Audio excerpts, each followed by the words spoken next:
Hey everybody, Dave from Dave Moore Racing. So I've got something here that a bunch of you will recognize, haven't seen one for a while, and let's talk about the reason for that and the reason why this is here. So let me get this thing opened up.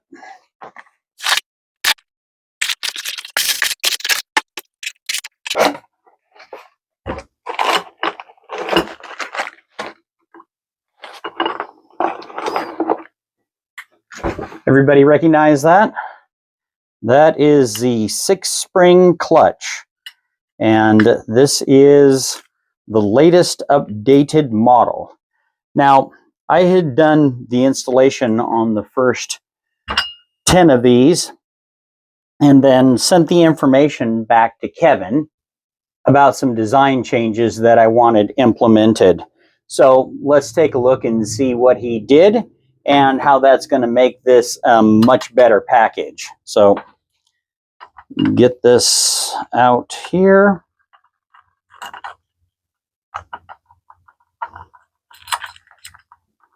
Now, for the people just joining the party and don't realize about the much improved design of the 6-spring clutch, let's take a quick trip down memory lane.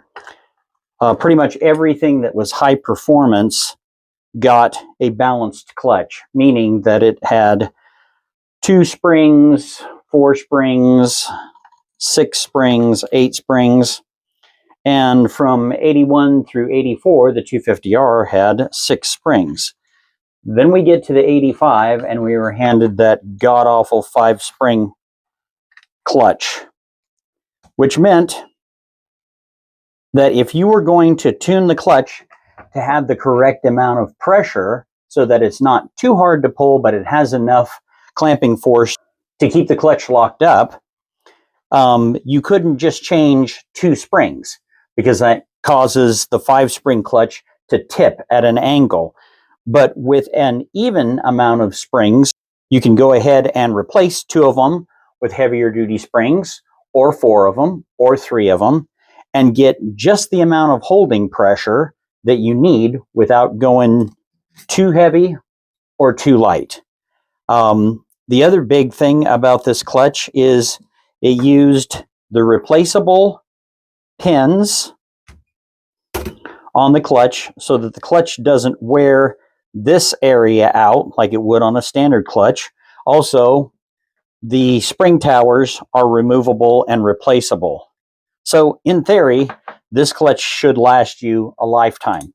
Now, one of the big complaints that I had was that the pins basically just float in here, and Kevin felt secure with that, but I had a couple of problems where it was the pins would get out and then the steel would drop in behind it like this, and then the clutch would not close all the way down. So basically it'd feel like your clutch was slipping, it wasn't engaging, but it was because of that issue right there where the pin would move forward.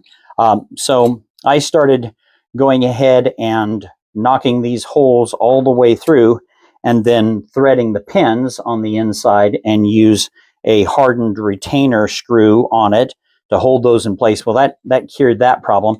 Now Kevin has changed the design up a little bit where the steels should no longer get behind the pins. So we're gonna test that out, but I do have a already working fix for that.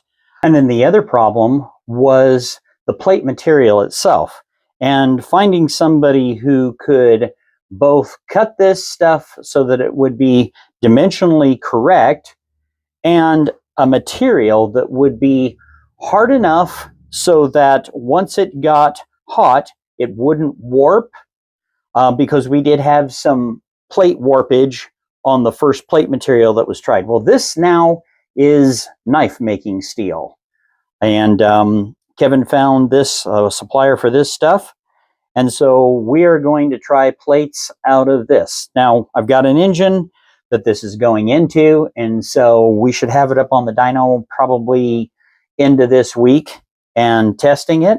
So we'll be able to see if we're looking at any problems in this whole setup and how it's going to work going forward. But I am glad to see that this project is still moving forward, because this 6-spring clutch is quintessential to the kind of builds that I like to do. This is brand new to this platform, and it just works. It's been proven on many other platforms, but it's something new to the 250R platform. And I just like to see this kind of stuff where the 250Rs get all the new good stuff. So we're going to get this installed in the engine and then fired up, and we will do a follow-up video.